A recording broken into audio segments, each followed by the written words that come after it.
Clear advantages. Yeah. At the same time, there were some uncomfortable realities about being a woman there. We see it in the movie, but in real life, you had a weird experience interviewing Nawaz Sharif, Right. the former prime minister of Well, Pakistan. he's now the prime minister of Pakistan again. Yeah. And what happened there?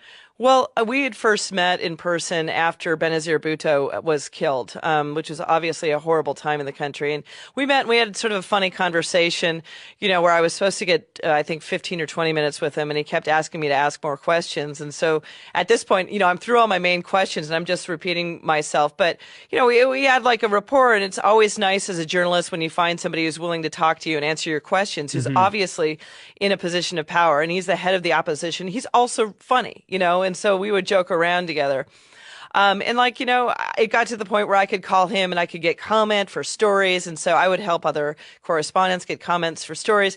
And then at a certain point, he asked me, it's like we were alone in a room and I was interviewing him. And it was strange because, normally we had other people with us. And he asked me if I had a friend.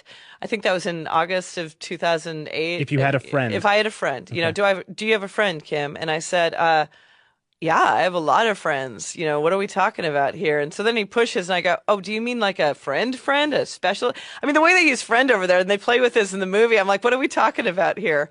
And it turns out he wanted to know if I had a boyfriend. And I said, I had one and we just broke up. I'm kind of thinking like, where's this going? And he says, well, I would like to help you find a friend. And so then he's offering to set me up and he asked me for my criteria. And I said, somebody tall, somebody smart, and somebody funny.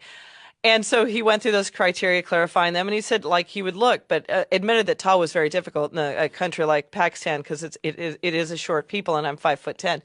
And then it was just sort of a joke. And I ran this past other Pakistani friends and they said, oh, he's just acting like your Punjabi uncle, And so this goes on for a while. There's an awkward lunch in there, and then there's the bombing in Mumbai. And I realized that he's the person I need to go see because I want to try to find the village where the one surviving bomber was from. And that was in his province of Punjab.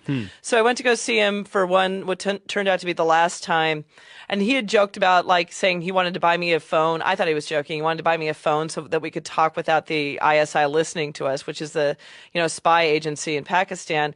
And so at this last conversation, he basically asked my translator to leave. I didn't even need a translator, but I sort of felt like I wanted somebody in the room. Yeah. And he said, he basically offered me the iPhone. I said no. And then he said, I know I'm not as tall as you want. I'm not as fit as you want. I'm fat and I'm old, but I'd still like to be your friend. So that was the line. It hasn't taken off yet in bars nationwide, but I'm hopeful. I'm ever hopeful. And it was I might try awkward. that one out. It was awkward. Now, a lot of journalists might not publish a personal story like that Right. or about the partying that you mentioned Right. earlier. Why did you make that decision? Well, because I came back from Afghanistan and Pakistan and I felt, and I'd felt it over there at the same time. I'm losing my job at the Tribune and, they're cutting back.